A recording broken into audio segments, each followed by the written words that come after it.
Cordiais saudações, senhoras e Greetings, ladies and gentlemen of the European Parliament. My name is Luaty Beirão. I'm an Angolan and Portuguese citizen involved in the process known as 15+2 in Angola, the trial that was. And I want very warmly to thank you, and I think I can speak on behalf of the other people who were on trial with me, for your resolution of the 10th of September 2015 on Angola.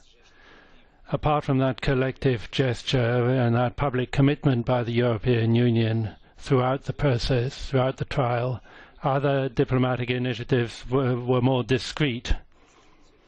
And all of those initiatives taken together exercised unprecedented pressure on the despotic regime of Dos Santos.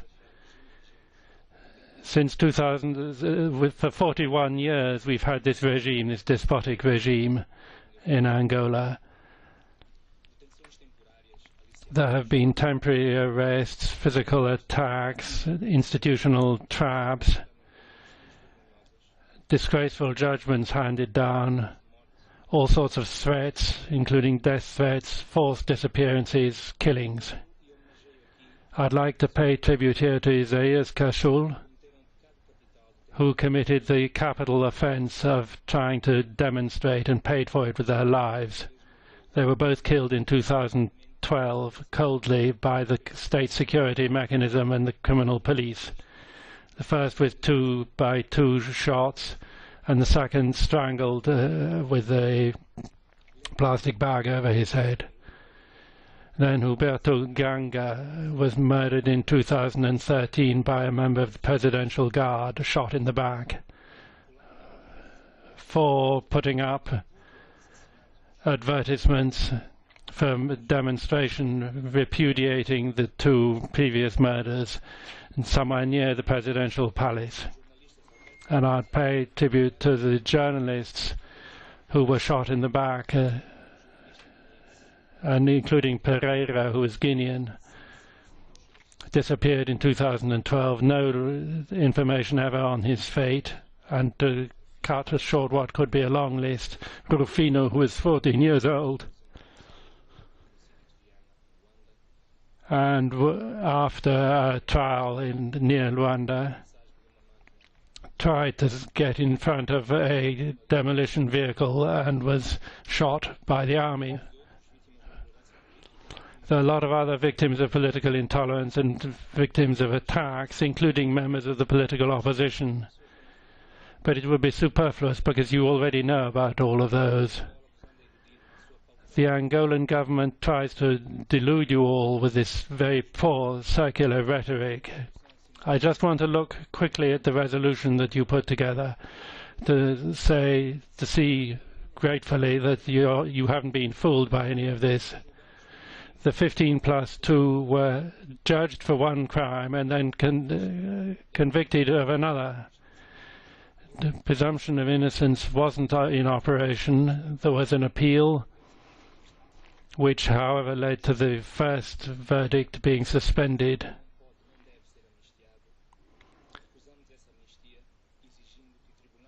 And then there was an amnesty, which we repudiated because we want the Supreme Court properly to acquit us. Once again, victims have been turned into hostages. And Kalupiteka, a leader of this movement, was condemned to 28 years of prison when Angolan law says that the maximum term of prison is 25 years. In July 2012, the European Union signed a document with Angola called Joint Road Forward, EU-Angola, with Angola promising, among other things, to respect human rights. These agreements were being signed while in Angola somebody like the Secretary General Firmino Lopes of the BD movement was being beaten up with iron bars by members of the militia, and his left arm was broken in 5 places. And then he got 5 minutes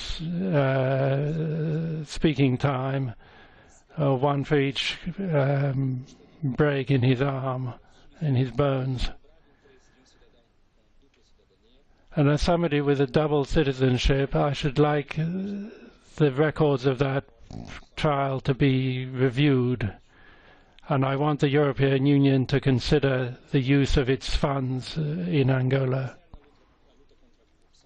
As regards the fight against corruption,